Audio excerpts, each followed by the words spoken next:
నమస్తే, నేను Vamsi. Welcome to view point. Bharat అనేది అతిపెద్ద ప్రజాస్వామ్య దేశం. ఈ ప్రజాస్వామ్య దేశంలో ఓటు హక్కు కోసం చాలా మంది ఎదురు చూస్తూ ఉంటారు. ఓటు హక్కును వినియోగించుకోవాల్సిన బాధ్యత కూడా ప్రతి ఒక్క పౌరుడిపై ఉంటుంది. ఓటు హక్కు వినియోగించుకోవాలంటే ఓటర్ కార్డు అనేది అవసరం. అసలు కొత్త ఓటర్ కార్డును 15 రోజుల్లోగా ఎలా మనం తీసుకోవచ్చో నేను ఈ వీడియోలో మీకు చెప్పే ప్రయత్నం చేస్తాను. తాజాగా ఈ నిర్ణయాన్ని ఎలక్షన్ కమిషన్ ప్రకటించింది. ఇప్పటి వరకు ఓటర్లకు electoral photo identity card EPIC చేరేందుకు నెలకు పైగా సమయం పట్టేది. ఇకపై కొత్త ఓటర్లకు ఇప్పటికే ఓటర్గా నమోదై వివరాల్లో మార్పులు చేర్పులు చేసుకున్న వారికి కొత్త ఓటర్ కార్డులు 15 రోజుల్లోగానే అందనున్నాయి. ఇందుకోసం నూతన ప్రామాణిక నిర్వహణ విధానాన్ని ప్రవేశపెట్టినట్లు ఈసీ స్పష్టం చేసింది.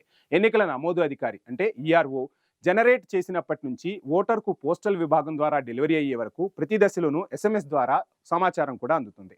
ఓటర్ ఐడి కార్డులను సజావుగా డెలివరీ చేసేందుకు వీలుగా ఎన్నికల సంఘం ప్లాట్ఫామ్ను కూడా ఏర్పాటు చేసింది. ప్రత్యేక ఐటీ మాడ్యూల్ను కూడా ప్రారంభించింది. ఇది పోస్టల్ విభాగం ఏపీఐతో అనుసంధానమై పనిచేస్తుందట. ఇంతకీ ఎలా ఆన్లైన్లో దరఖాస్తు చేసుకోవచ్చో ఇప్పుడు చూద్దాం. ఎన్వీఎస్సీ వెబ్సైట్లోకి వెళ్ళి మీ ఫోన్ నెంబర్, మొబైల్ ఐడితో సైన్ అప్ అవ్వండి.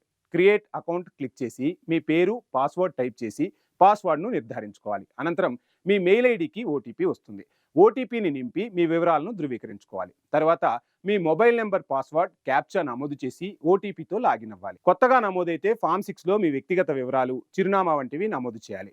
అడిగిన డాక్యుమెంట్లను కూడా అప్లోడ్ చేసి మరోసారి మీ వివరాలను సరిచూసుకుని సబ్మిట్ బటన్ క్లిక్ చేయాలి.